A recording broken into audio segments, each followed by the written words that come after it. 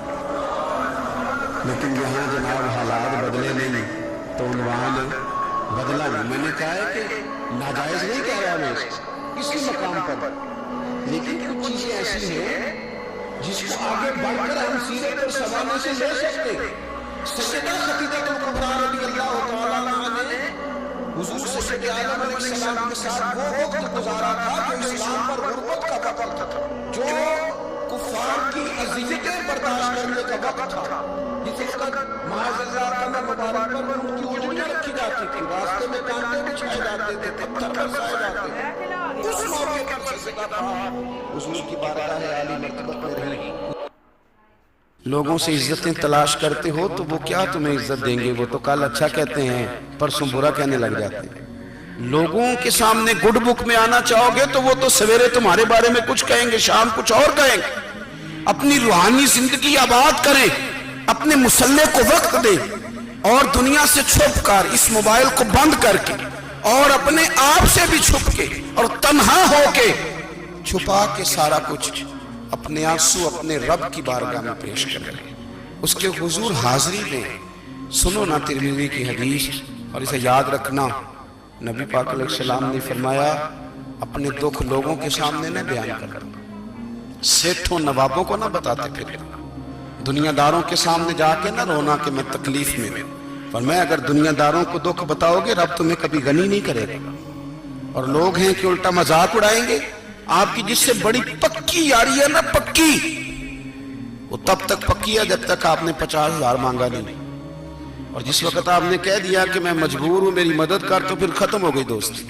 لوگوں کے تعلقات آپ کے ساتھ تب تک ہیں جب تک آپ ان سے کوئی ضرورت وابستہ نہیں کرتے. کریم ابو فرمانے لگے بندوں کے سامنے دکھ نہ بیان کرنا، اللہ تجھے کبھی غنی نہیں کرے گا.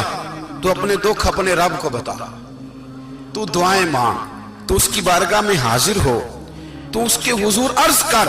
فرمایا اپنے دکھ اپنے رب کو بتا، وہ جلدی کرے یا دیر سے کرے تجھے ساری دنیا سے بے نیاز کر دے گا، تجھے کسی کا محتاج نہیں رہنے دے گا. اپنے مسلح کو، اپنی دعاؤں، ایک بزرگ فرماتے ہیں میں نے دعا مانگنے کا طریقہ اپنی بیوی سے سیکھا. دعا مانگنے کا طریقہ اپنی